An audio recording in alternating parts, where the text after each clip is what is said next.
자녀에 대한 선호가 줄어드는 것. 이게 어떤 면에서는 가장 깊은 층에 있고 근본적인 문제라고 할 수가 있겠고요. 네. 그것은 좀 보편적인 그러한 변화를 반영하는 면도 있고요. 과거로부터 오면서 이 자녀의 필요성이라든가 자녀의 가치가 줄어드는 그런 현상이 우리나라뿐만이 아니라 모든 그런 선진국에서 나타납니다. 그러니까 과거에는 자녀가 굉장히 중요한 자산이었거든요. 근데 이제 시간이 지날수록 자녀가 어떤 자산이 되기보다는 이제 부채가 되는 그런 변화가 일어납니다. 아무래도 이제 자녀의 그 가치는 줄어들고 비용은 높아지기 때문에 이제 자녀를 낳아봐야 별로 내 노후 부양에 도움이 안 된다는 그런 생각을 하고 있고, 그다음에 결혼도 마찬가지입니다. 왜 결혼을 하느냐, 뭐 여러 가지 이유가 있겠지만 경제학적인 관점에서 네. 본다고 한다면은 결혼의 편익이 비용을 넘어서기 때문에 그런 것이고요. 경제의 신들을 모셔서 그분들의 깊은 인사이트를 들어보는 시간, 신과의 대화 시간입니다. 사회의 심각한 문제인 저출산, 저희 3프로TV에서 꾸준히 다루고 있는 문제인데요. 다양한 대책들이 발표가 됐지만 쉽게 해결되기는 어려운 상황입니다. 저출산에 꼬인 실마리 어떻게 하면 풀어낼 수 있을지 오늘 자세한 이야기 서울대 이철희 교수님 모시고 이야기 나눠보도록 하겠습니다. 교수님 안녕하십니까? 네, 안녕하세요. 네, 안녕하세요. 자, 저희 방송에 지난번에 출연을 하셔서 저출산의 심각성에 대해서 말씀을 해주셨는데요. 방송을 못 보신 분들을 위해서 지금 대한민국의 저출산 문제의 심각성 최대 5단계 중 어느 정도의 위치에 있는지 한번 말씀을 해주시겠어요? 예, 그 최대 5단계를 우리가 생각할 수 있는 가장 심각하고 안 좋은 그 상태라고 한다면은 네. 저는 한 4단계 정도가 아닌가 생각을 합니다. 진짜 심각하네요. 예, 그나마 4단계인 것은 뭐 단가가 되기 때문에 그런 것인데요. 네. 뭐 출산율의 수준도 세계에서 가장 낮고, 그다음에 떨어지는 속도라든가, 그리고 이 출생아 수의 감소 속도 이런 것으로 본다고 한다면은 세계에서 가장 낮은 수준이고요. 그래서 그런 점에서는 굉장히 심각하긴 한데. 그나마 고령화 속도도 굉장히 빠르긴 하지만 현재 고령화의 수준은 아직까지 좀 낮은 상태이고요. 그다음에 출생아 수가 떨어져서 그것이 노동인력 감소로 이어지는 데까지는 아직까지 약간의 시간이 남아 있고, 그리고 뭐 이따 말씀드릴 기회가 있겠습니다만 출생아 수가 떨어지는 주된 요인 중에 하나가 네. 여성 인구가 감소하기 때문에 그런 것인데요. 그나마 이제 가임기에는 여성 인구가 조금 늘어납니다. 그래서 그런 효과가 좀 있고. 그래서 그런 점을 감안한다고 했을 때는 아직까지 최악의 상황은 아니지만 이런 여러 가지 그 부정적인 그런 변화들이 계속해서 이어진다고 한다면은 머지않아 그 5단계에 진입할 것으로 예상이 됩니다. 와, 최대 5단계로 봤을 때 4단계다. 이거 굉장히 심각한데 사실 고령화와 저출산은 따로 분리해서 봐야 되는 문제인가요? 그렇지는 않고요. 네. 그러니까 우리나라 고령화 속도가 굉장히 빠른 주된 이유는 출생아 수가 빠르게 감소하기 때문에 이제 그런 것이고요.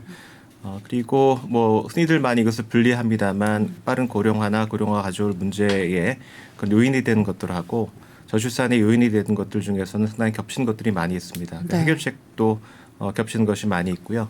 그래서 저는 뭐 개인적으로는 그것을 분리해서 생각하기보다는 같이 결합해서 생각하는 것이 훨씬 더 유용하다고 생각을 합니다. 왜냐하면 일본만 봐도 고령화가 엄청 심각한 상황이잖아요. 그런데도 우리보다 출산율이 높다라는 말씀이시죠? 그건 일본 같은 경우에는 고령화가 아주 오래 전부터 계속해서 진행되어 온 상태이고요. 네. 그러니까 지금 우리나라에 비해서 고령화 비율이 훨씬 높은 나라들이 굉장히 많아요.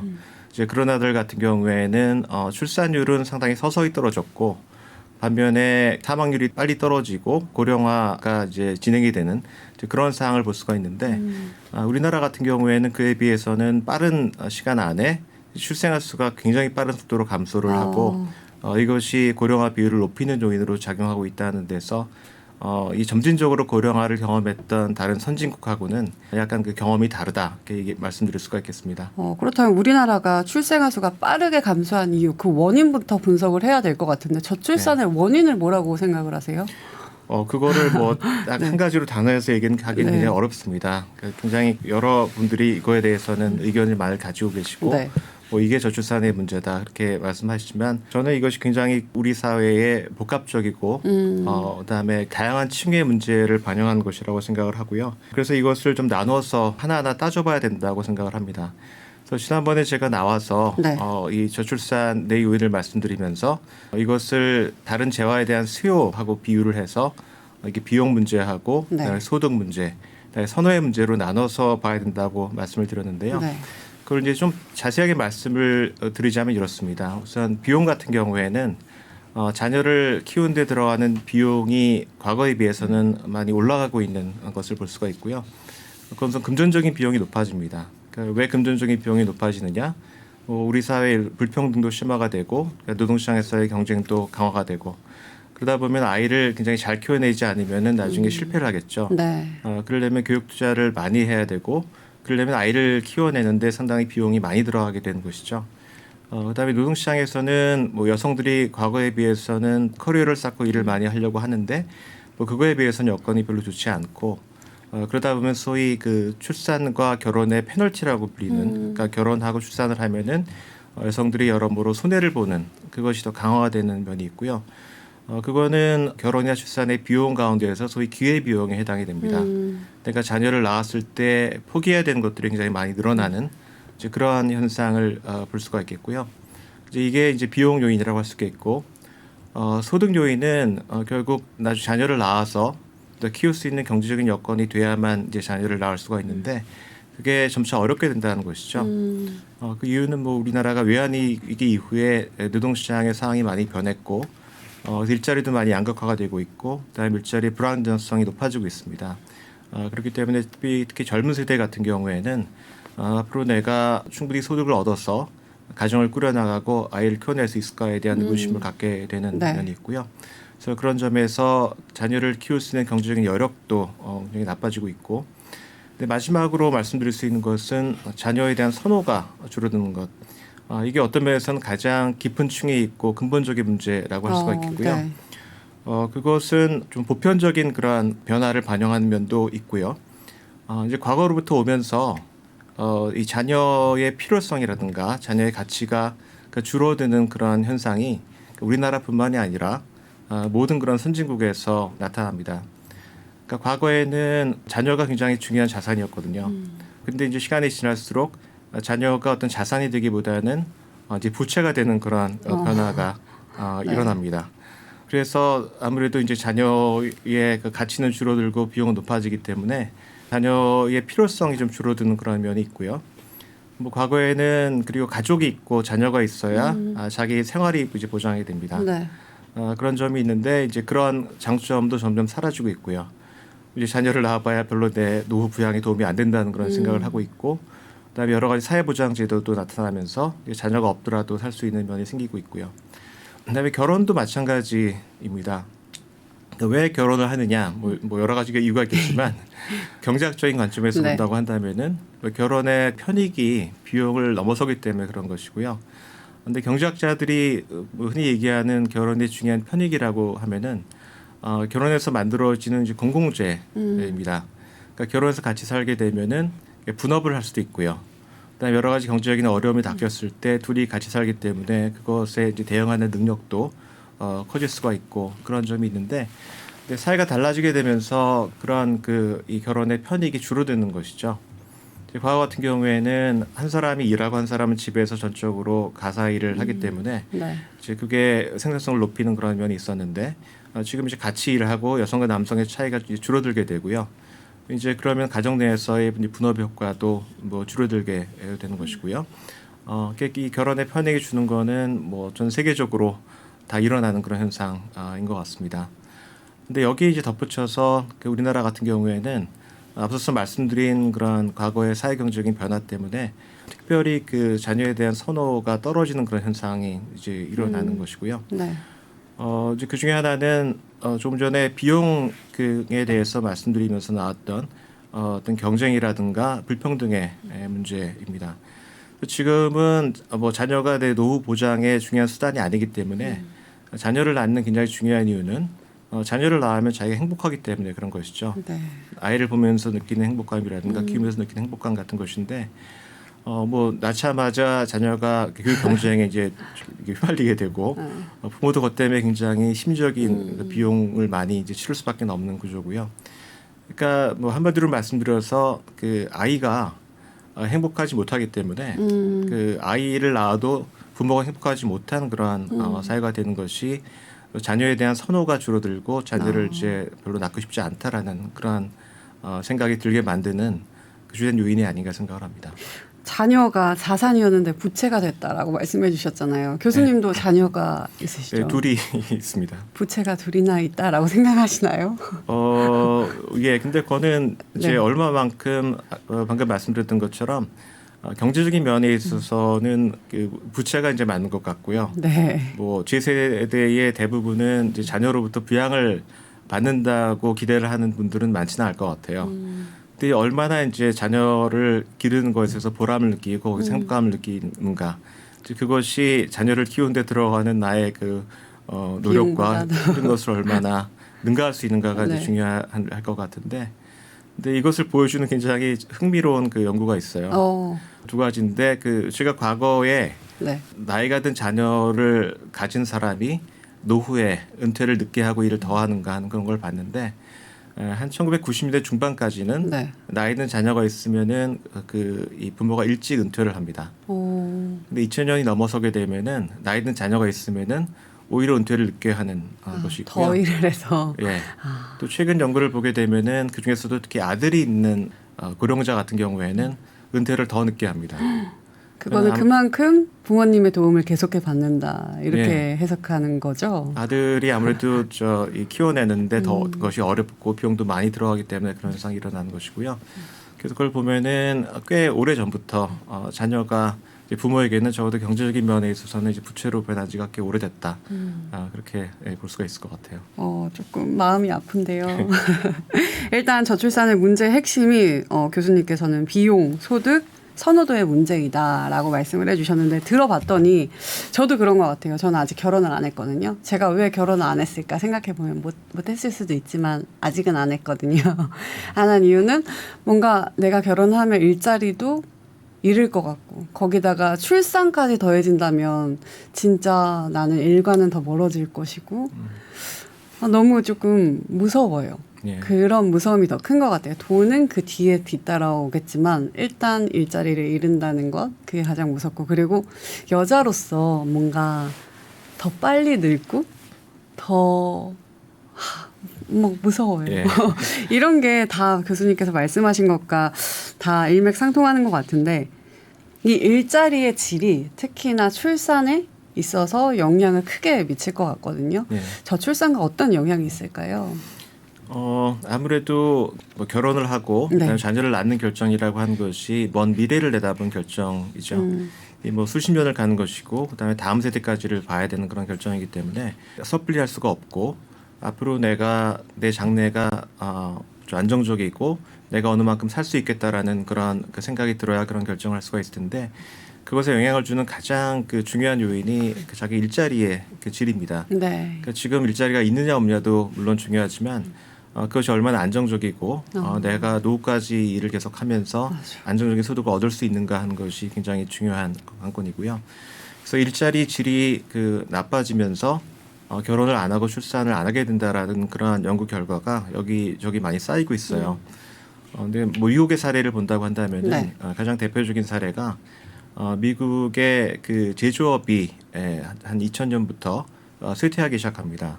그건 그때부터 이제 중국하고 교육이 늘면서 중국의 값싼 제조업 그 제품이 미국으로 들어오면서 미국의 제조업이 몰락을 하게 되거든요.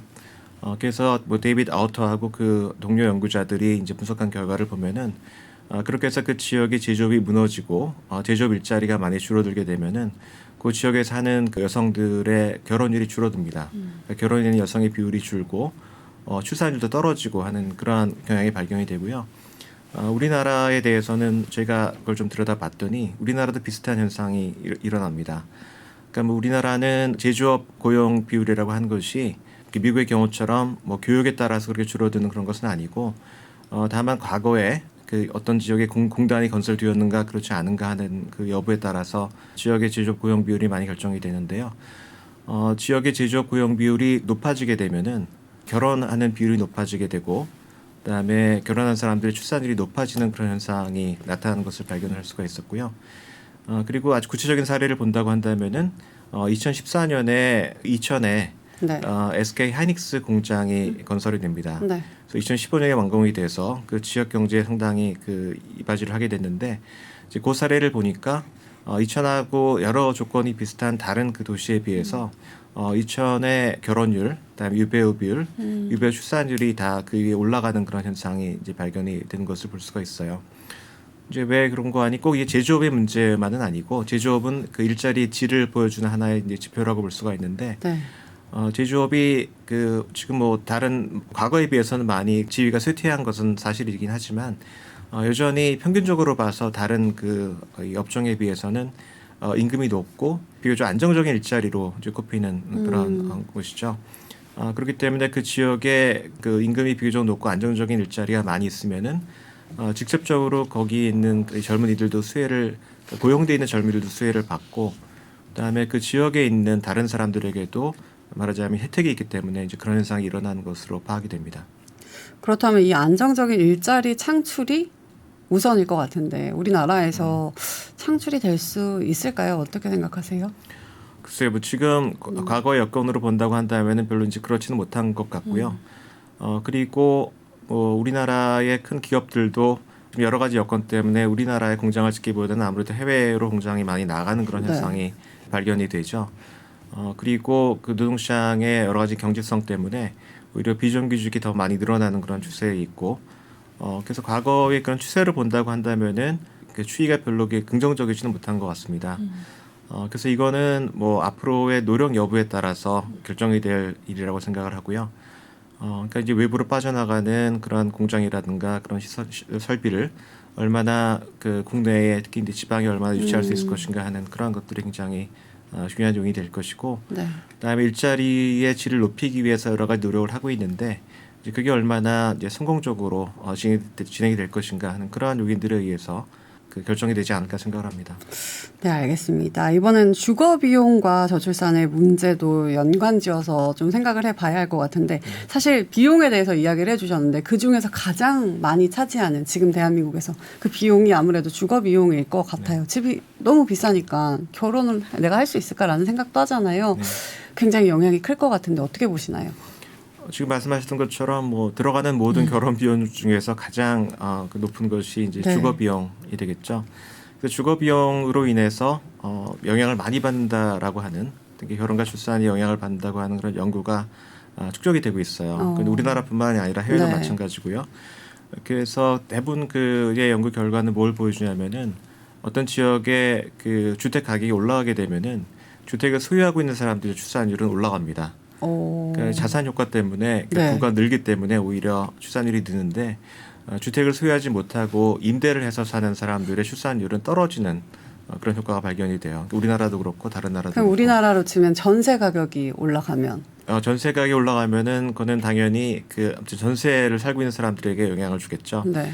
그래서 이거는 이제 뭐 얼마 전에 KDI의 한효셉 박사하고 이용욱 박사가 그 작성한 논문이 있고요.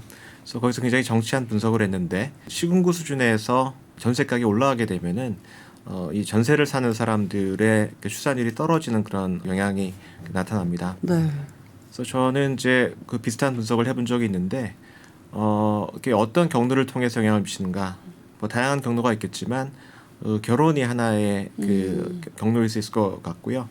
그러니까 주택 가격이 올라가게 되면은 그 지역의 이제 결혼율이 떨어지고 결혼한 사람이 줄게 되면은 아무래도 그 지역의 합계 출산율도 떨어지고 하는 그런 현상이 나타나기 때문으로 이해를 할 수 있을 것 같습니다. 한 가지만 더 이제 말씀을 드리면은 이제 보통은 그런 경로만 생각을 하는데 네. 주거 비용의 상승이라는 것이 뭐 다른 복합적인 그런 경로를 통해서 젊은 사람들의 삶을 굉장히 어렵게 만드는 것이 있고요. 그러니까 젊은이들의 삶이 어렵다고 하는 거는 우리나라뿐만이 아니라 다른 나라도 그렇습니다. 네.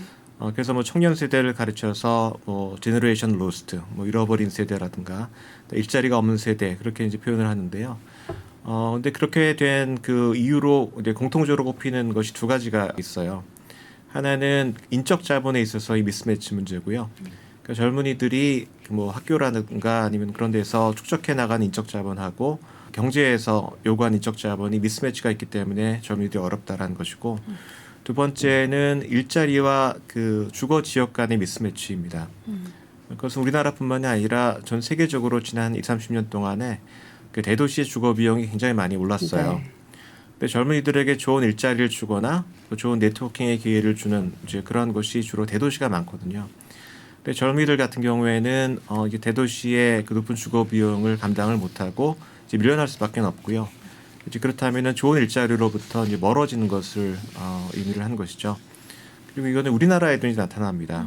과거에 이제 전세 가격이나 주택 가격이 빨리 올라갔던 그러한 시기를 본다고 한다면은 그런 주거 비용이 많이 올라갔던 지역에서는 그걸 버티지를 못하고 외부로 이제 많이 빠져나가거든요. 네. 근데 특히 이제 나이 드신 분들보다는 젊은 사람들이 더 많이 빠져나갑니다. 그건 아무래도 주택 그 소유율이 젊은이들이 낮기 때문에 그런 것이고요. 그래서 어디로 빠져나가는가? 뭐 대개는 수도권 외곽 지역으로 빠져나가면서 네. 통근 시간이 길어져요. 어, 지금 얼마 전에 나의 해방일지라고 하는 그 드라마. 드라마에도 나왔듯이 네. 맞아 노른자 지역에서 흰자 지역으로 나가면서 출퇴근 시간이 너무 길어지고 일자리로부터도 멀어지고 맞아. 이제 그렇게 되면은 일하는 것도 어렵고 연애하는 것도 어렵고 그냥 이제 몸이 힘들잖아요. 예. 왔다 갔다 하는 것 자체로만. 그래서 주거 비용의 상승이라는 것이 이제 일자리나 아니면은 좋은 기회가 있는 그런 지역과 그러니까 주거 지역의 미스매치 정도가 커지는 그런 효과를 통해서도 젊은이들의 삶을 이제 어렵게 만든다라고 말씀을 드릴 수가 있겠습니다. 근데 조금 전에 안정적인 일자리 창출도 사실 우리나라에서 당장은 그렇게 기대하기가 힘들 수 있다라고 말씀을 하셨고 집값도 생각을 해보면 지금 당장 뭐 그렇게 많이 떨어질 것 같지는 않거든요. 네. 어떻게 해야 될까요? 그거는 뭐 다시 말씀드릴 수 기회가 네. 있겠습니다만 이런 저출산 문제에 대한 그 대응이 좀 쉽게 접근할 수 있는 그런 것도 있고요. 그러니까 좀 표피적인 그러한 그러니까 비용 중에서도 여러 가지가 있지만 비용 중에서도 좀 가볍게 해결할 수 있는 뭐또 가볍지만은 않지만 네. 그러니까 비교적 좀 해결할 수 있는 그런 부분도 있고요. 이제 그렇지 않은 부분이 있습니다. 좀 쉽게 해결할 수 있는 부분 같은 경우에는 이제 비용 중에서 뭐 양육 비용이라든가 뭐 보육 비용 이것은 이미 정부가 많이 지원을 하고 있고 네. 어느 정도 완화하는 것이 상당히 가능한 것이고요. 그다음에 그 양육에 필요한 그런 양육에 들어간 기회 비용도 어느 만큼 일가정 양립을 이제 지원을 한다거나 육아휴직 지원한다거나 뭐 그런 걸 통해서 어느 만큼 좀 완화할 수 있는데 근데 굉장히 어렵고 오래 걸리는 것들이 있어요. 근데 비용과 관련된 것들 중에서 가장 어렵고 쉽게 해결하기 어려운 것이 지금 지금 말씀하신 것 같이 주거 비용 문제이고요. 네. 근데 사실 정부가 그동안 노력은 좀 했습니다. 그러니까 지난 한 2015년까지 3차 기본 계획까지는 청년들의 문제라든가 이제 결혼 문제에 대해서는 별로 생각을 안 했어요. 주로 정책이 이제 결혼해 있으면서 자녀를 낳을까 말까 고민하는 그런 분들을 대상으로 했었는데 이제 결혼의 문제가 중요하다라는 것이 인식이 되면서 주거에 대한 지원을 많이 하게 됐고 지금은 청년 주거에 들어가는 그 저출산 예산이 전체 저출산 예산 중에서 굉장히 많은 부분을 차지하고 있어요. 네. 근데 그럼에도 불구하고 이것이 금방 그 가시적인 성과로 나타나는 것은 상당히 어렵고요. 그래서 뭐 신혼부부를 지원을 해주면은 결혼을 하지 않은 청년들이 상당히 불만을 가지고 있고 거기 배제된 사람들이 또 불만을 가지고 있는 그런 문제도 이제 발생을 하고 있습니다. 그래서 이 문제는 뭐 금방 단계적인 대책을 가지고 해결하기는 상당히 어려운 그런 문제인 것 같고요. 네. 그러니까 투트랙으로 갈 수밖에 없는 그런 문제인 것 같습니다. 뭐 장기적으로는 이게 주거 비용이라는 것이 과거처럼 엄청나게 주택값이 올라가고 그런 것을 좀 뭐 지양을 하고 좀 안정화되는 그러한 것을 이제 보여줘야 될 것 같고요. 네, 두 번째로는 지금 이제 그 청년이나 신혼부부를 대상으로 한 여러 가지 주거 지원 정책이 있는데 그게 그 좀 실효성 있게 확대돼 나갈 필요가 있다라고 생각을 해요. 그 청년들은 아무데나 뭐 집이 그런 임대 주택이 있다고 해서 도움이 되는 건 아니거든요. 그 어느 지역이냐도 굉장히 중요하고 그렇죠. 그다음에 그 질이 어떠냐 하는 것도 상당히 중요한 면이 있고요. 그래서 이거는 굉장히 비용이 많이 들어간 거긴 하지만 이 문제에 대해서 어떤 심각성을 인식을 하고 있고 이걸 꼭 해결해야 된다라는 그런 의지가 있다고 한다면은 뭐 아무래도 그걸 더 좀 노력을 기울여야 될 그런 문제라고 생각을 합니다.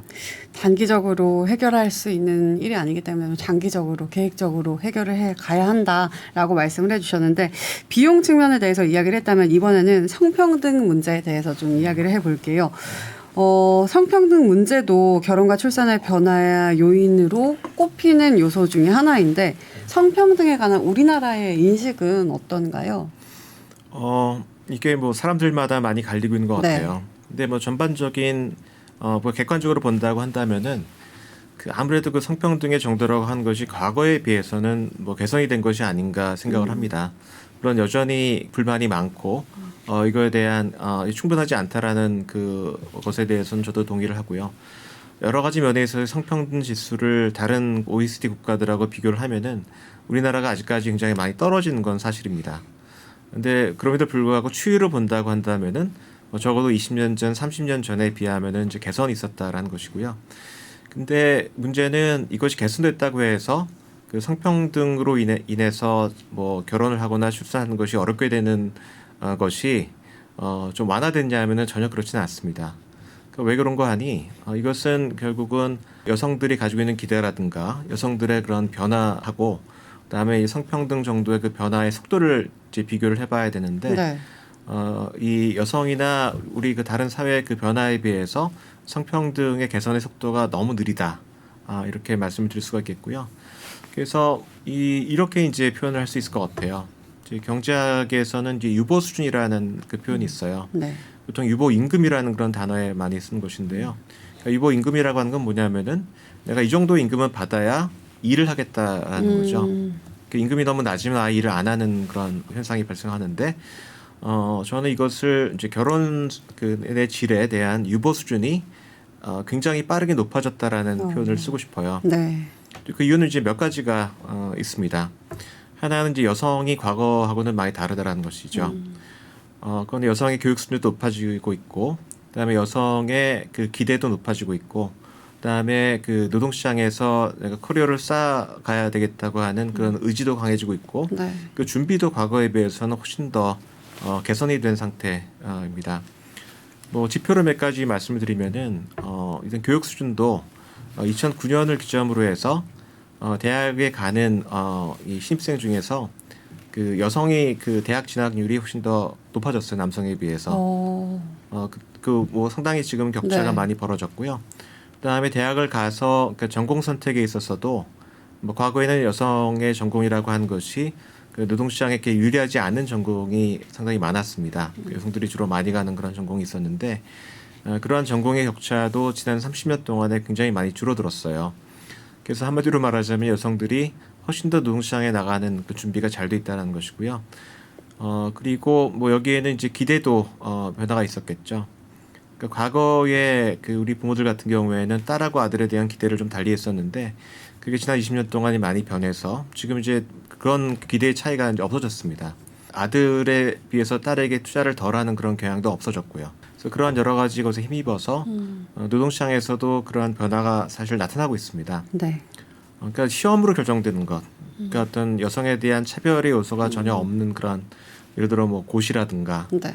그다음에 과거에 고시를 봐서 판검사로 임용하는 것들도 다 점수로 이제 결정이 되는데 그걸 보게 되면은 한 1990년대 말만 하더라도 그런 고시 합격자들 중에서 그 여성의 비율이 뭐 한 20% 정도밖에 안 됐었는데 최근에 오게 되면 한 3분의 2 수준까지 올라가는 것을 볼 수가 있어요. 특히 뭐 외무고시라든가 그런 거는 뭐 그러한 것에서 볼 수 있듯이 시험을 결정되는 거에 있어서는 여성의 변화가 굉장히 많이 두드러지게 나타나고 있고요. 그러니까 과거에는 여성이 자기의 독립적으로 사는 것이 어려웠기 때문에 원하지 않더라도 이제 결혼을 해야 되는 그런 압력이 있었습니다. 저희 세대만 하더라도 일정한 나이가 되면 이제 결혼을 해야 된다라는 그런 압력이 있었고요. 근데 지금은 이제 그렇지가 않은 것이죠. 그렇기 때문에 굳이 어떤 정도의 특정한 정도의 그 결혼의 생활의 질이 보장이 되지 않는다고 한다면은 여성 입장에서는 결혼할 이유가 없어지는 것이죠. 근데 과연 결혼 생활의 질은 지금 이런 변화에 발맞춰서 변해 왔느냐 하면은 네. 뭐 정황적인 증거입니다만 그렇진 않은 것 같아요. 그러니까 한 가지 이제 정황적을 보여주는 것이 가사노동 분담 비율입니다. 그것만이 이제 결혼 생활 질은 아니겠지만 지금 이제 데이터가 있는 것은 99년 이후의 그런 변화인데요. 99년부터 2019년까지 20년 동안 변화를 보면은 여성의 가사노동 분담 비율이 거의 변하지 않았어요.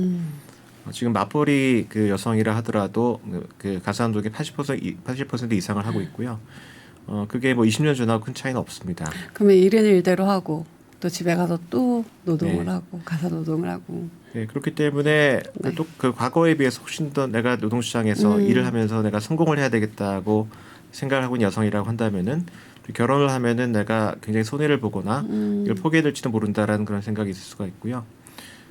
그리고 그 일자리 수는 마찬가지입니다. 여전히 그 좀 개성이 있다고 하지만 여성이 그 불리함이 훨씬 더 좀 높은 면이 있고요. 그래서 그것을 무릅쓰면서 내가 굳이 결혼을 해야 될 것인가라는 그런 회의를 가게 되겠죠. 그래서 그 성평등의 정도는 완만하게 개선은 됐지만 네. 실제로 여성이 노동시장이나 가정에서 느끼게 되는 소위 그 페널티, 결혼과 출산의 페널티 정도는 오히려 20년 전보다는 더 이제 커졌을 가능성이 있고요. 20년 전과의 차이는 한 20년 전에는 내가 결혼을 하고 자정을 하는 거하고 내 커리어를 쌓는 거하고 충돌하게 되면은 많은 여성들이 자기 커리어를 포기를 하고 이제 가정을 선택하는 여성이 많은데 지금은 이제 그렇지가 않은 거죠. 내가 가정을 포기하겠다라는 사람이 늘고 있다는 것이죠. 그럼 교수님이 봤을 때 저는 이 비용보다 이러한 인식의 변화 이게 더 어려울 거라고 생각이 들거든요. 네, 어떻게 보세요? 이게 개선이 될 수 있는 사안일까요? 그 인식이라고 하는 거는 네. 이게 저는 이거를 사회적 규범이라든가 문화적인 규범이라고 표현을 하고 싶은데 이 빨리 변화하기가 굉장히 어려운 이유가 굉장히 어린 시절에 네. 그 부모의 영향을 받아서 네. 이제 서서히 형성이 되기 때문에 그런 것이죠.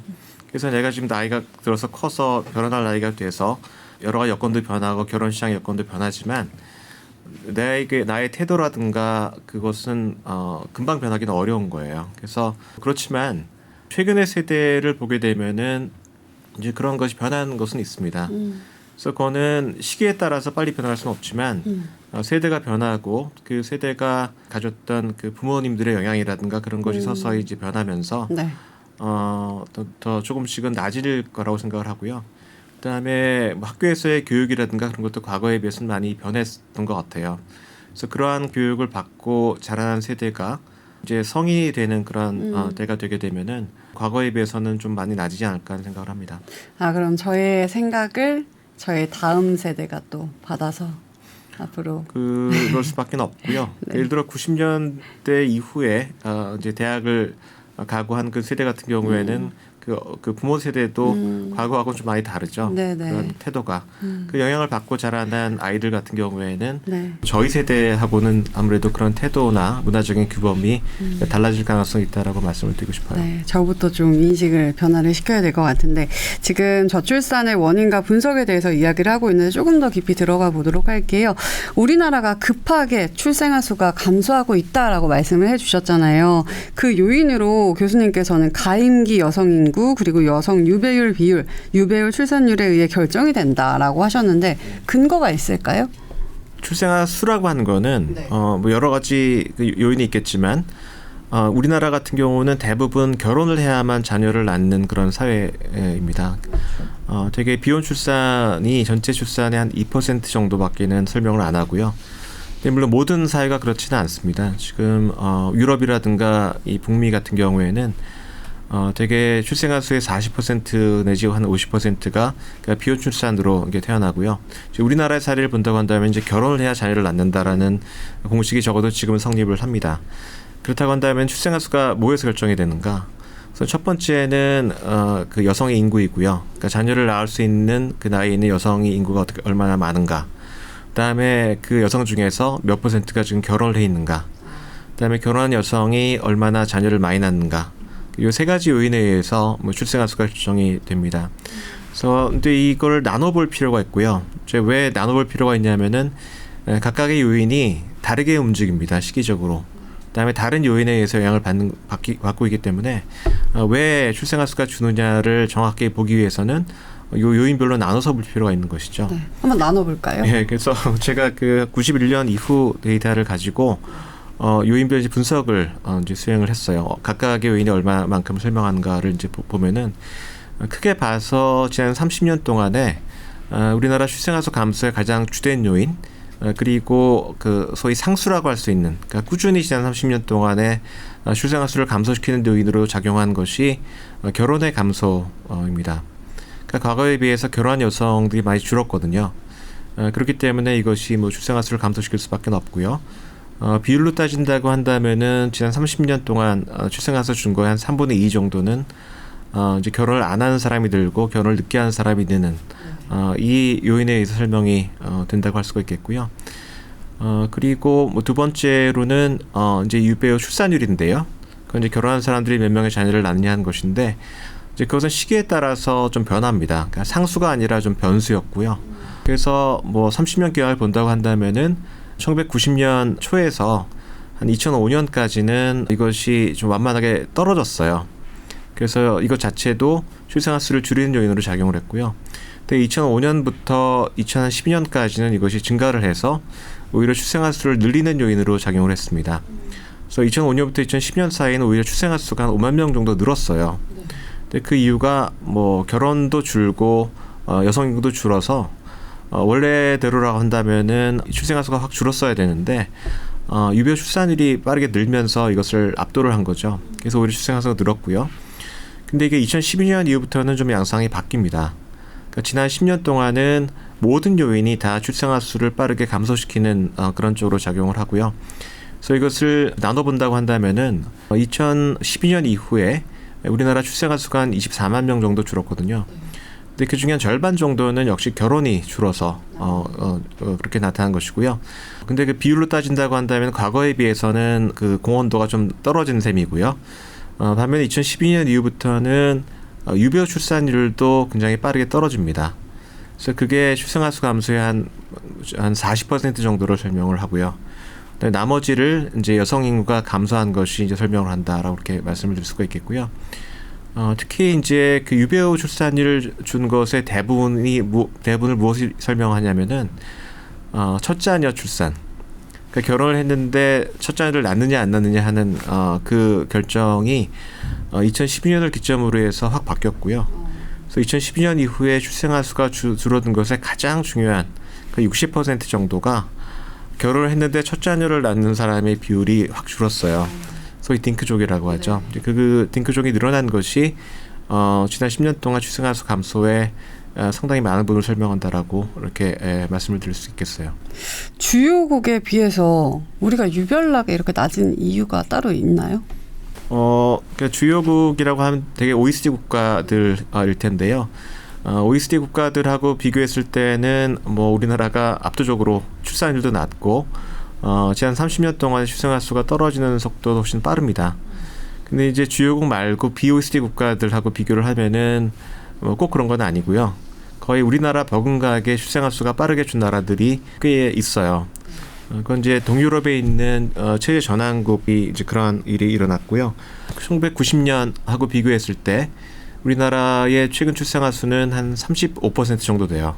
3분의 1 정도로 줄었는데 한 40% 이하로 떨어진 나라가 몇 나라가 있습니다. 우리나라와 더불어서 우리나라 말고도 그러니까 뭐 리투아니아라든가 그다음에 라트비아, 그다음에 아르메니아 이건 이제 동유럽 쪽에 있는 체제 전환국이고요. 가까운 나라로는 이제 뭐 우크라이나도 여기 속합니다. 우크라이나도 40% 선으로 그러니까 과거에 40%로 줄었다는 것이고요. 그다음에 뭐 중국, 홍콩, 타이완 같은 나라도 굉장히 빠른 속도로 출생아 수가 줄고 있는 것을 볼 수가 있어요. 그러니까 우리나라가 하고 비슷한 나라가 얼만큼 있는 것이죠. 이제 우리나라를 포함해서 이러한 그 출생아 수가 빠르게 줄고 있는 나라들의 특징이 뭐냐 하는 것인데요. 이걸 뭐 단원에서 얘기하기는 어렵겠지만 이제 몇 가지 특징이 있는 것 같아요.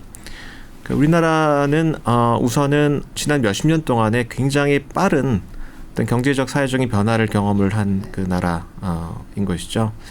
그래서 이게 몇 가지 면에서 이 출산율에 영향을 미칠 수가 있는데요. 하나는 그 보통 선진국 같은 경우에는 그 고출산에서 저출산으로 출산력 변이를 겪는 그 과정이 한 100년 정도에 걸쳐서 일어납니다.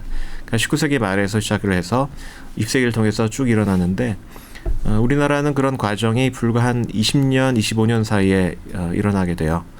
그러니까 1960년에 평균 출생아 수가 6명이었는데 한 82, 3년 정도 되게 되면 그것이 2명으로 줄거든요. 그러니까 3분의 1로 줄어듭니다. 네. 그러니까 압축적으로 말하자면 출산력 변이를 겪었고요. 근데 이게 어떻게 나타나냐면은 그때 줄어든 그러니까 출산율이 줄어든 것 때문에 최근에 여성 인구가 급격하게 줄어들고 있는 것이죠. 그러니까 여성 인구가 확 줄어들게 되면은 출산율이 유지가 된다 하더라도 출생아 수가 빠르게 떨어질 수밖에 없는 그런 구조이죠. 근데 지금 말씀드린 다른 나라들도 이제 그런 특성이 있어요. 그러니까 중국이라든가 뭐 대만, 홍콩 뭐 그런 나라들도 굉장히 빠르게 산업화라든가 경제 성장을 경험했고 이러한 그 출산율의 변이를 경험했던 그런 나라들이라서 이제 그게 시차를 두고 영향을 주는 그런 것을 볼 수가 있고요.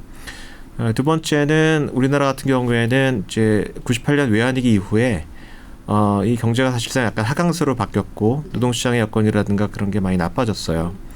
근데 그 이전에 굉장히 빠른 속도로 이제 성장을 했기 때문에 그 시절에 어린 시절을 보낸 세대들 같은 경우에는 이제 부모 세대의 그런 성공도 이제 봤고, 우리 사회가 얼마나 빠르게 성장한지도 봤기 때문에 이제 기대가 굉장히 높았겠죠. 네. 이제 그 세대가 이제 외환위기 이후에 성인이 되면서 노동시장에 나오게 되면은 이제 본인들이 맞닥뜨린 그런 현실이 굉장히 좀 충분하지 않았고요. 근데 되게 결혼과 출산의 결정이라고 하는 거는 지금 내가 어떠냐 하는 것보다도 내가 가진 기대 수준하고 내가 실제로 이룰 수 있는 거하고의 그런 간극에 의해서 결정이 되는데, 그러니까 지금 젊은 세대 같은 경우에는 그게 굉장히 압축적으로 빠른 속도로 성장했다가 98년 외환위기 이후에는 이 성장이 상당히 정체하는 그러한 상황에서 성인 세대가 되고 노동시장에 나가고 결혼을 하고 자녀를 낳아야 되는 그러한 상황이 됐기 때문에 그 샥이 아무래도 있겠죠. 그래서 그러한 영향이 있을 것 같고, 이제 그러다 보니까 사회적으로도 엄청난 경쟁이 생기게 되겠죠. 이제 과거에도 그렇고 고성장 사회가 갑자기 저성장으로 되게 되면은 이제 과거의 그러한 지위를 유지를 하려고 하는 노력이 있어요. 이제 그러다 보니까 경쟁이 이제 격화가 되게 되는 면이 있고요. 이제 그게 말하자면은 이제 결혼이라든가 출산으로 나타난 거겠죠. 결혼을 하거나 아이를 많이 낳으면은 과거의 그 지위를 유지할 수가 없고 내 자녀들도 그 지위를 유지할 수가 없겠다는 그런 생각이 들게 되면은 아무래도 그걸 주저하는 그러한 면이 있을 것 같고요. 근데 마지막으로는 이제 그런 압축적인 성장 때문에 문화적으로 굉장히 빠른 변화가 있었어요. 그래서 아까 그 성평등 문제도 말씀을 드렸지만 지금 우리 사회에는 굉장히 고전적인 굉장히 그런 그 사고 방식을 가진 분들부터 시작해서 굉장히 새로운 그러한 사고를 가진 세대가 같이 살고 있습니다. 그건 굉장히 빠르게 그런 문화적인 변화가 일어났기 때문에 그런 것이고요. 그래서 그거는 이제 여러 가지 문화적인 충돌을 불가피하게 하는 요인이 될 수밖에 없고요. 그거는 직장에서도 마찬가지고, 직장에서도 이제 젊은이들이 같이 일하는 상사들 같은 경우에는 여러 가지 멘탈리티도 많이 다르고 태도도 많이 다를 수밖에 없고요. 가정에서도 부모 세대와 자녀 세대가 가지고 있는 문화가 많이 다르기 때문에 그런 충돌이 생길 수밖에 없고, 그것은 아무래도 젊은 세대의 그러한 그 출산이라든가 뭐 결혼의 결정에 부정적으로 작동할 수밖에 없다. 이런 점에 있어서 그 한국의 특징이 무엇이냐, 다시 말씀드린다고 한다면은 압축 성장과 갑작스러운 이 성장의 그 정체와 하락 이런 것이 다른 그 서구 선진국들, 그러니까 이런 과정을 점진적으로 겪었던 그 국가들하고는 좀 차이가 난다. 이렇게 말씀을 드릴 수 있겠습니다. 너무 빠르게 성장해서 또 그만큼 아픈 것 같은데, 저출산은 복합적인 원인으로 지금 단기적으로 빠르게 해결하기에는 조금 어려운 문제다라는 생각이 계속 드는데요. 저출산이 굉장히 사회 문제이다라고 많이들 말을 하잖아요. 현재 상황이 어떻길래, 어떻게 현재 사회에 어떤 영향을 미치길래 이런 말들을 하는지 한번 이야기를 나눠봐야 할 것 같습니다. 일단 저출산이라면 노동시장에 미치는 영향이 클 것 같아요. 일단 인구가 변화하기 때문에 이 부분에 대해서 좀 짚어주시겠어요? 저출산과 고령화로 인해서 나타날 현상 중에서 가장 우려한 것 중에 하나가 이제 노동 인력이 감소를 하고 그다음에 생산성이 떨어지고, 그래서 우리나라의 경제 성장을 잠식할 것이다라고 하는 그런 우려가 되겠죠.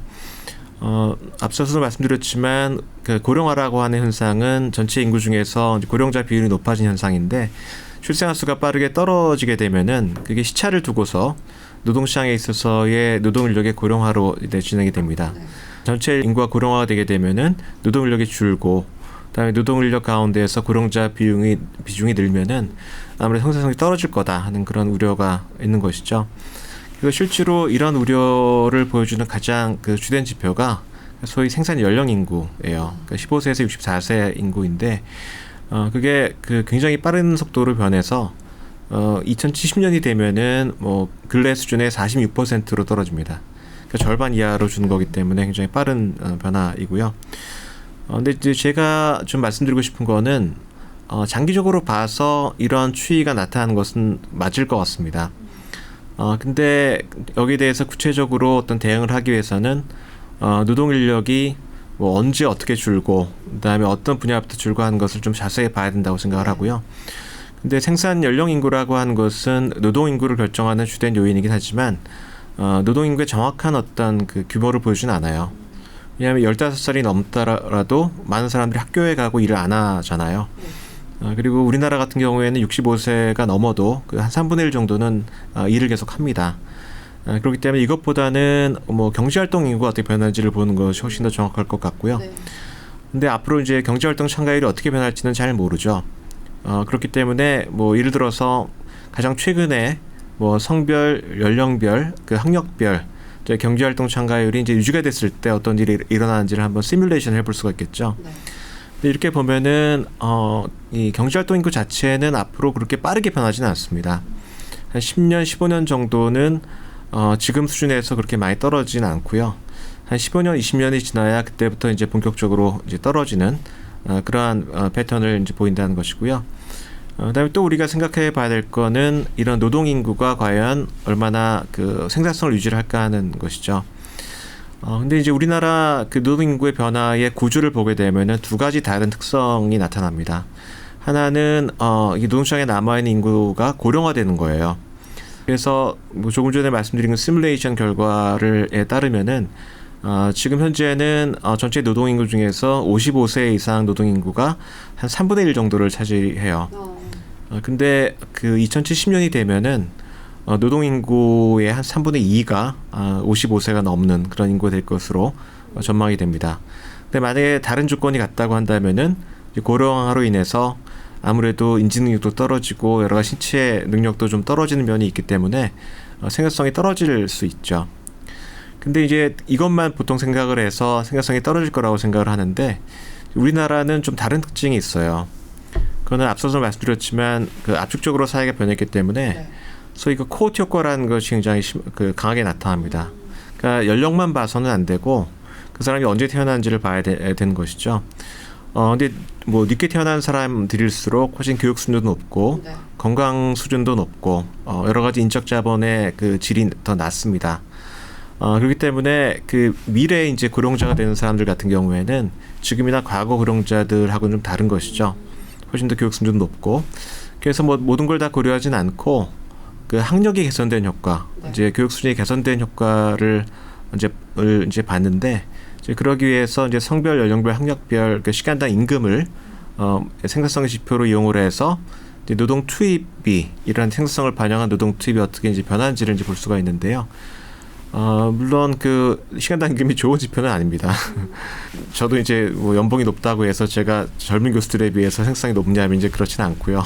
그 이제 연공형의 임금 제도 때문에 이제 그런 면이 있기 때문에 근데 그걸 감안을 해야 되지만 어쨌거나 그 앞으로의 고령자들이 과거 세대에 비해서 학력도 높아지고 인적자금이 높아진다는 걸 감안을 하면은 뭐 제가 계산한 바에 따르면은 이 학력 개선의 효과가 이 고령화 효과를 압도를 하게 돼요.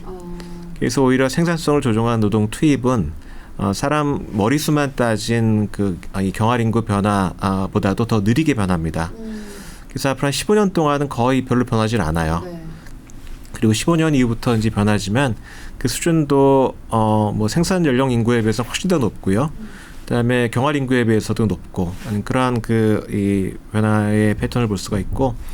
그래서 진짜 제가 말씀드리고 싶은 거는 적어도 총량에서 본다고 한다면은 집계적인 노동 공급에서 본다고 한다면은 적어도 한 15년 정도는 이런 그 빠른 노동 인력의 변화가 나타나지 않을 것 같다라는 것이죠.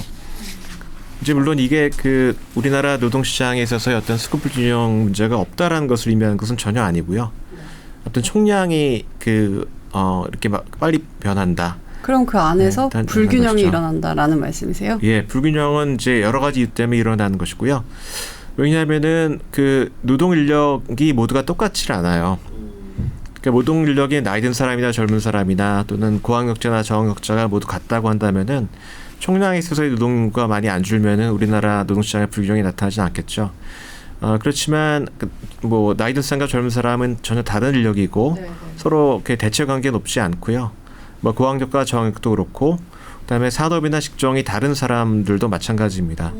그래서 그것을 다 나눠서 봐야 되는데 그걸 살펴보게 되면은 이 총량에 있어서의 노동 공급은 이렇게 많이 안 줄지는 모르겠지만 뭐 지금부터 시작해서 이런 부문 간, 유형 간, 지역 간 불균형은 굉장히 빠르게 확대돼 나갈 것으로 이제 전망을 할 수가 있어요. 그럼 저희 의료랑 교육, 국방 이렇게 나눠서 업종별로 하나씩 살펴보면 좋을 것 같은데 일단 저출산 문제가 지속되는 상황에서 업무량을 유지하기 위해 필요한 의사 인력 규모는 어느 정도로 추산을 해야 되는지부터 여쭤볼까요?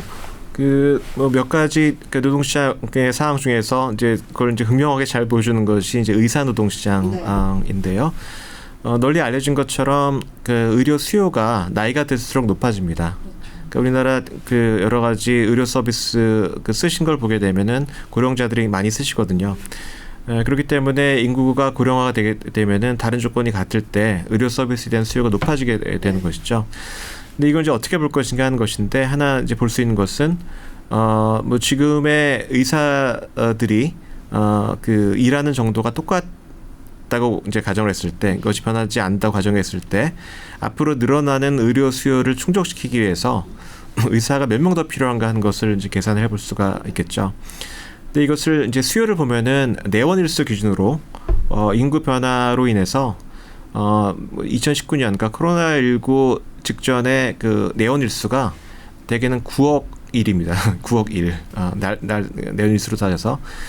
근데 그 인구 고령화로 인해서 이것이 2048년까지는 12억 3천 일로 이렇게 늘어날 걸로 전망이 돼요. 이게 한 38% 정도가 높아지는 것이죠. 이제 그러면 의사 수는 어떻게 될 것인가 하는 것인데 의사 수는 당분간 늘어납니다. 대개는 40년경까지는 의사 수가 늘어나고요. 네, 그때쯤 되게 되면은 의사 수가 이제 정체를 하는 것으로 전망이 돼요. 그러니까 과거 한 80년대에 빨리 늘어난 그런 의사들이 이제 은퇴를 이제 하는 시점이 되는 것이거든요.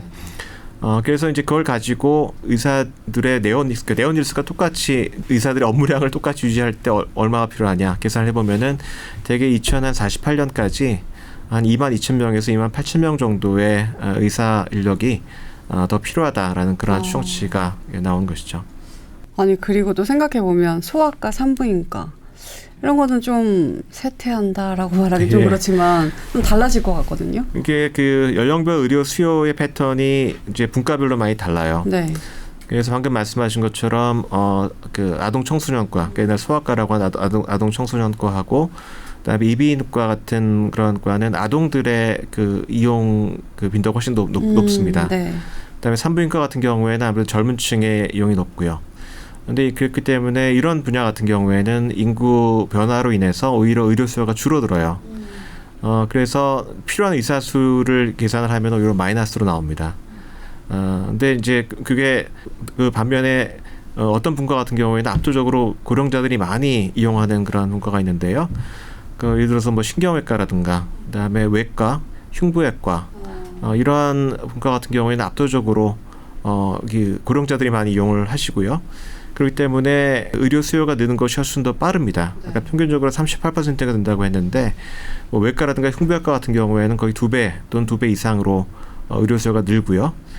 그렇기 때문에 앞으로 필요로 하는 그러한 의료 인력의 그 규모가 비율로 따진다고 한다면 훨씬 더 높게 늘어나는 거죠. 근데 이제 한 가지 좀 주의해야 될 것이 아까 그 산부인과라든가 그 소아과 그다음에 이런 것이 이제 의료 수요가 준다고 했는데 이제 그렇다고 해서 문제가 없냐면은 그렇진 않아요. 이건 공급이 과거처럼 유지가 된다라고 이제 가정을 한 것인데 뭐 요즘 보시는 것처럼 뭐 소아과 의사들이 다 이제 퇴원을 하고 뭐 다른 쪽으로 이제 전환을 하고 하는 그런 변화가 생기게 되죠. 그러니까 충분한 어떤 수요가 없게 되면은 이 공급이 확 줄 수가 있습니다. 그 분과에. 이제 그렇게 되면은 오히려 의료 수요가 뭐 줄매도 불구하고 의사를 보기가 더 어려운 그런 상황이 펼쳐질 수 있는 것이죠.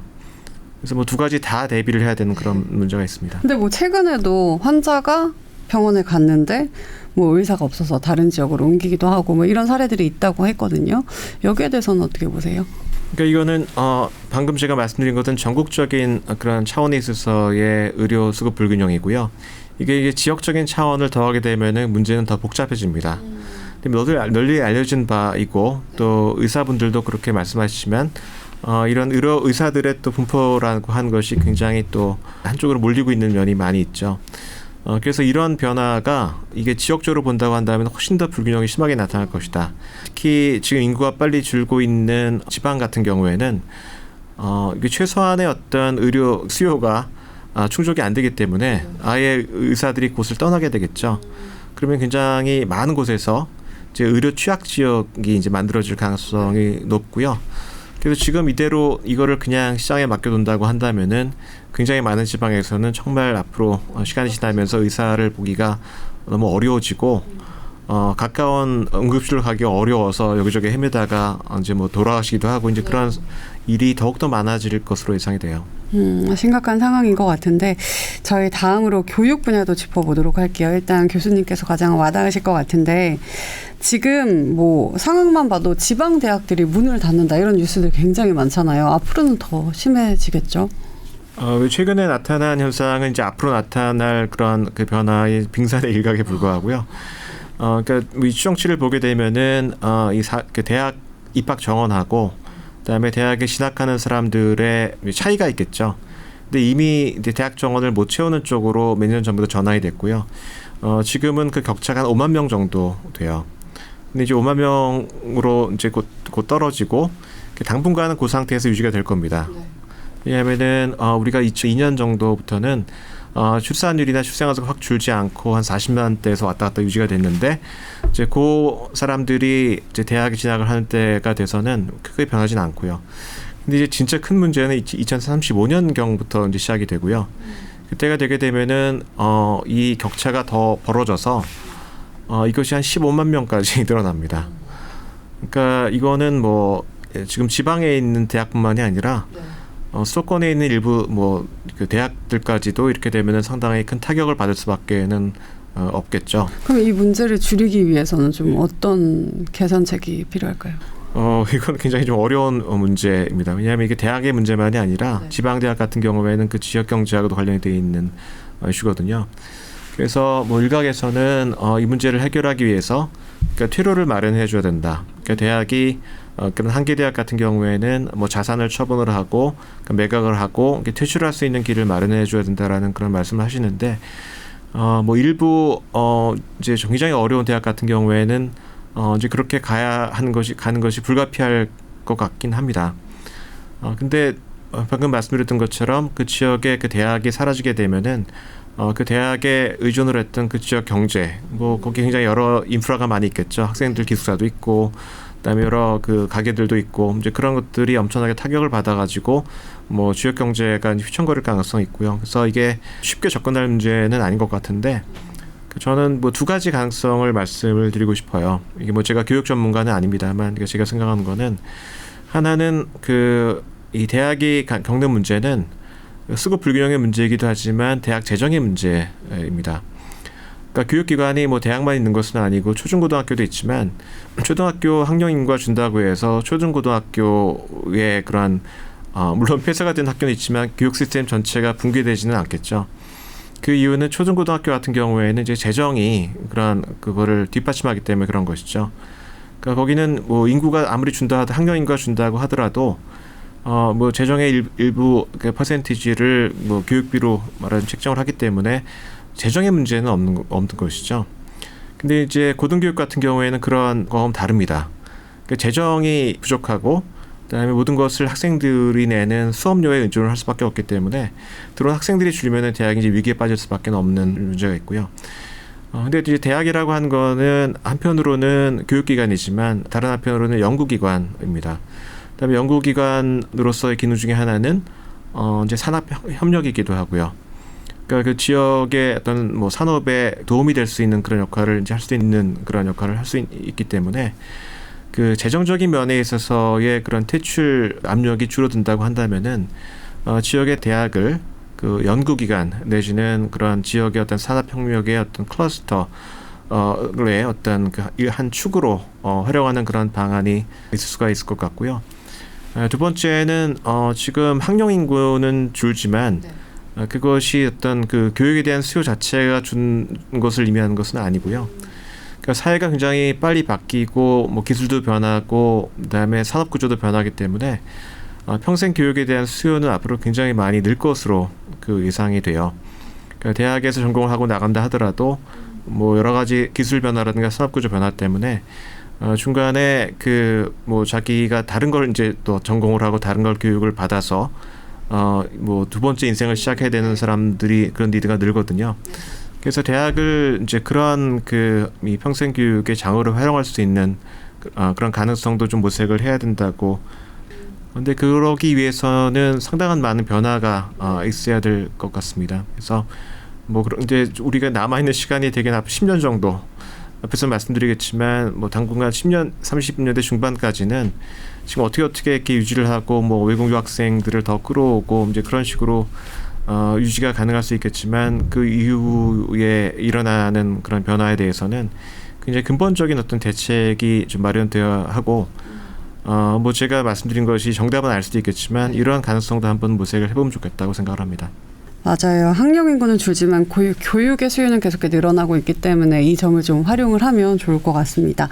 또 국방 문제도 큰 타격이 될 것 같은데요. 2020년부터 25년까지 군 입대 연령 남성 인구가 25%나 감소를 했다고 하더라고요. 근데 앞으로는 사실 더 감소할 거잖아요. 네, 그 앞서 말씀드린 그 대학 가는 학령 인구하고 이 대학을 그러니까 이 군에 가는 젊은 사람들의 그 연령이 거의 비슷하죠. 그래서 마찬가지의 변화가 일어나고요. 또 최근에 25%가 줄었다고 하지만 이거 역시도 뭐 앞으로 30년대 중반 후반부터 일어나는 것에 비하면은 굉장히 좀 크진 않은 거예요. 그래서 요즘 이제 국방부가 제시하고 있는 좀 단계적인 대책들이 아마도 한 2030대 중반까지는 이 그 문제를 좀 완화하는 데 도움이 될 것 같아요. 그러니까 뭐 부사관 수를 늘린다거나 아니면 대체 복무를 좀 뭐 줄인다거나 여군의 채용을 늘린다거나 하는 그러한 것을 얘기를 하고 있거든요. 그래서 그게 이제 어느 정도는 그때까지는 먹힐 것 같은데, 근데 문제는 2030년대 중반 이후에는 지금 25% 줄어든 그 인원이 또 반으로 줍니다. 그러니까 대개는 한 12만 명, 13만 명 정도로 줄거든요. 그러니까 지금 상태에서, 그러니까 지금의 군 병력을 본다고 한다면은 이 정도 그 인구를 가지고 지금의 군 병력을 유지하는 것은 거의 불가능하다라고 생각을 해요. 그래서 뭐 국방부가 장기적인 대책으로 얘기하는 것이 뭐 기계화를 통해서 군 병력을 줄인다거나 아니면은 뭐 모병제를 좀 부분적으로 도입을 한다거나 그런 것을 모색을 하고 있는데. 뭐 이런 좀 근본적인 대책을 적어도 이건 역시도 이제 시계가 한 10년 남짓 남아 있는데 그 사이에 이러한 근본적인 변화를 이뤄내야만 뭐 큰 문제 없이 대응을 할 수 있을 거라고 생각합니다. 네, 이렇게 분야별로 저출산이 미치는 영향에 대해서 알아봤는데 저출산하면 함께 나오는 문제가 바로 지역 문제입니다. 사실 인구가 수도권에 집중이 되어 있고 그러다 보니 지방 인구 소멸이라는 단어까지 생겨났거든요. 어떻게 보시나요? 예, 그 인구 소멸, 지역 인구 소멸이라고 하는 것은 소위 그 지역 인구 소멸 지수, 뭐 거기서 이제 유래가 되고 있고, 소멸 지역을 판단하는 기준도 그 인구 소멸 지수를 가지고 하고 있는데, 뭐 개인적으로는 이것이 그렇게 타당한 지수는 우리나라 여건에서 그렇게 좋은 지표는 아니라고 생각을 해요. 그러니까 일본에서 개발이 돼서 일본에서 널리 이용이 돼서 들어오는 것인데, 그러니까 인구 소멸 지수라고 하는 것은 뭐 정의로 봤을 때 65세 이상의 고령 인구 대비 가임기에 있는, 그러니까 20대와 30대 여성 인구의 비율을 가지고 이렇게 계산을 합니다. 그러니까 이것이 그 의미를 갖는 건 뭐냐면은 고령 인구는 많은데 아이를 낳는 여성 인구가 적으면은 앞으로 그 지역에 태어나는 아이는 적고 나이 든 사람은 늘어나는 그런 변화가 있을 수가 있겠죠. 근데 이제 우리나라 같은 경우에는 이게 잘 맞지를 않는 게 두 가지 면에서 그렇습니다. 하나는 되게 인구 불균형이 나타나고 그 지역 인구가 줄어드는 이유가 자연 증가함 때문에 그런 것이 아니라 인구 이동 때문에 그런 거예요. 근데 이 지표에는 인구 이동에 관한 그런 것을 보여주는 것은 없거든요. 그것이 하나가 있고, 두 번째는 앞서서 얘기했지만 우리나라의 그 출산율이 떨어지고 낮은 거는 결혼이 줄기 때문에 그런 것이거든요. 근데 이것이 뭐 젊은 여성이라고 해도 지역에 따라서는 그 젊은 여성들이 다 결혼해 있는 지역도 있고 네. 또는 다 그 비혼인 지역도 있고 뭐 그렇습니다. 그렇기 때문에 이 지표만 가지고 그 지역에서 이후에 출생아 수가 얼마나 많이 태어날 것인지를 예단하는 것은 굉장히 어렵고요.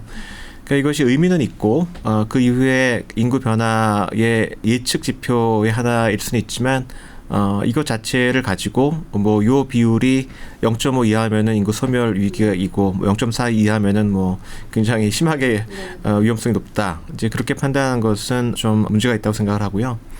두 번째는 뭐냐면은 이런 식으로 접근을 하게 되면은 어떤 정책적인 대응을 하는 것이 바람직할지를 판단하기가 굉장히 어려워요. 그러니까 뭐 얼마 전에 나온 그걸 보게 되면은 우리나라 인구 몇 년 이후에는 우리나라 거의 대부분의 시군구가 인구 소멸 위험 지역입니다. 예, 뭐 그렇게 된다고 한다면은 그런 모든 지역의 인구를 아무튼 소멸을 안 되게 하기 위한 노력을 다 기울여야 되느냐 하는 그런 문제가 있고요. 네.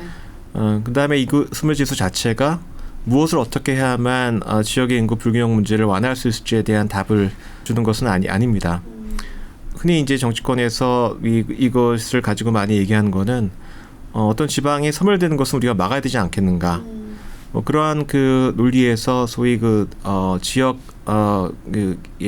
인구 소멸 지역에 대한 어떤 대응 기금도 마련을 해서 지원을 하고 이제 그렇게 한 거거든요. 그러니까 이게 나오게 되면은 마치 소멸되는 모든 지역을 다 살려야 될 것 같은 그러한 의무감 내지는 그러한 위급성을 주는 것이죠. 근데 이제 소멸을 얘기를 할 때는 우선 그 범위를 따져야 되겠고요. 그 지방을 예를 들어서 마을 단위로 할 것인가, 시군구 단위로 할 것인가, 아니면은 그보다 좀 더 광역으로 할 것인가를 좀 따져서 접근을 하는 것이 인구 지역 불균형 문제에 대응하는데 있어서 훨씬 도움이 될 거다라고 생각을 합니다. 네, 저희 이렇게 저출산에 대해서 쭉 이야기를 나누고 있었는데요. 그래서 이 저출산 어떤 대책이 필요할까로 마무리를 지어보도록 하겠습니다. 사실 현재까지 나온 저출산 대책 큰 효과를 보지 못하는 것 같거든요. 어떻게 보시나요? 뭐 두 가지 면에서 좀 말씀을 드리고 싶어요. 하나는 그 저출산 대책이라든가 저출산 문제에 대한 어떤 시각이라든가 접근 방식인 것 같고요. 되게는 이제 두 가지 얘기가 공존을 한 것 같습니다. 하나는 이제 출산이라고 하는 것은 개인의 그 결혼이나 출산이라고 하는 것은 어떤 개인의 선택이다. 개인의 선택을 존중을 해야 되고 사회가 그렇게 가는 거에 대해서 이것을 그러니까 개입을 하거나 할 그런 필요는 없을 것 같다라는 그런 시각이 하나 존재할 수가 있고요.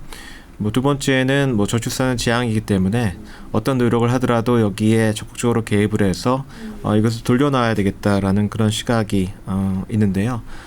저는 이 두 시각 사이 좀 균형이 필요하다라고 생각을 합니다. 사실 그 첫 번째 시각이 맞는 것은 이건 이제 개인의 선택인 것이고요. 과거와는 달리 개인에게 사회가 이렇게 돌아가고 우리나라 저출산 문제가 심각하기 때문에 의무감을 가지고 아무튼 거의 대응해달라고 그렇게 주문을 하는 것은 굉장히 어렵습니다. 오늘날 젊은 세대라고 하는 것은 본인들의 행복을 추구하는 과정에서 합리적인 선택을 하는 것이기 때문에 그것을 충분히 이제 존중을 해줘야 된다라고 생각을 하고요. 여기에 대해서 어떤 가치 판단을 하고 어떤 그 과도한 요구를 하는 것은 오히려 부작용만 심화할 것이다라는 생각을 합니다. 근데 이제 반면에 이것을 그냥 내버려도 될 것인가 하는 거에 대해서는 또 이견이 있고요. 왜 그러냐면 경제적으로 봤을 때 지금 현재 자녀를 낳는 행위라고 하는 것은 상당히 공공재적인 성격을 가지고 있어요. 자녀를 더 낳으면 그 아이가 이제 커서 나중에 우리나라의 노동 인력으로서 활동도 하게 되고 세금도 내고 그러니까 사회 전체적인 어떤 편익을 가져오는 그런 결정인 것인데 문제는 사회 전체적인 편익이 있음에도 불구하고 그 비용을 지금 이제 부모들이 온전히 짊어져야 된다라는 것이죠. 근데 이것은 이제 경제적인 면에서 봤을 때 효율적인 것은 아닙니다. 그러니까 사회 전체적으로 효율적인 그런 수준까지 그것을 그렇게 결정을 할 수 있게끔 적어도 그만큼은 정부가 지원을 하는 것이 이제 경제적으로 합리적일 것이다라는 것이고요. 그래서 아무튼 이 접근하는 시각은 가급적이면은 개인의 자유를 넓혀서 그러니까 개인의 자유라고 하는 것은 내가 원하면은 결혼도 할 수 있고 원하면 자녀도 낳을 수 있다라는 것도 굉장히 중요한 자유의 하나거든요. 이제 그렇게 하고 싶지 않은 사람까지도 그렇게 강요를 할 수 있는 것은 아니겠지만 그러한 그 의지를 가지고 있는 사람 또는 그 선을 가지고 있는 사람의 입장에서는 그 장벽을 낮추는 그런 노력이 필요할 것 같고, 더 근본적으로는 선호의 문제가 중요한데 지금 사람의 그 선호라고 하는 것은 진공 상태에서 형성되는 건 아니거든요. 나는 지금 결혼하기 싫다 또는 아이를 갖기 싫다라고 하는 그 선호 이면에는 그게 굉장히 어렵고 힘든 어떤 사회의 그 조건을 반영을 하는 거거든요. 그래서 이런 조건을 뭐 장기적으로나마 아무튼 완화를 하고 개선을 해서 그런 선호를 아주 천천히라도 이제 변화시키는 그러한 노력이 필요하다라고 생각을 합니다. 그래서 그러기 위해서 이제 몇 가지 좀 제안을 할 거는 이제 균형이 좀 몇 가지 면에 있어서 정책의 균형이 필요해요. 하나는 소위 그 완화 정책하고 대응 정책에 있어서의 균형이 필요합니다. 그러니까 완화라고 하는 것은 뭐냐면은 인구의 변화 속도를 조금이라도 늦추기 위한 노력이죠. 그러니까 출산율을 완전히 반등시키지 못하더라도 출생아 수가 줄어든 속도를 조금이라도 완화하는 그런 노력을 하는 것이 이제 완화 정책이고요. 또 하나는 뭐 아무튼 인구 변화의 방향이라고 하는 것은 점차 고령화가 되고 인구가 주는 것이기 때문에 그것에 이제 대응을 하고 우리 사회에 나타날 수 있는 불균형을 좀이라도 완화하기 위해서 뭐 제도도 개선하고 여러 정책을 마련하는 이제 그 두 가지인데 적지 않은 경우에 한쪽만 바라보는 경우가 있는 것 같아요.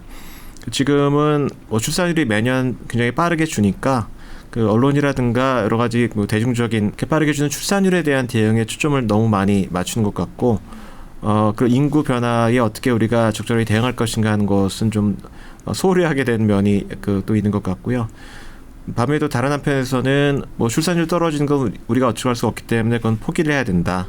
차라리 그 비용을 다 거기 들어가는 그 예산을 인구 대응에 쏟아부어야 된다라는 그런 말씀하시는 분도 있는데, 근데 이제 문제는 앞으로 그 인구 변화가 가져올 불균형이라든가 비용이라고 하는 것이 지금 정해져 있는 것이 아니에요.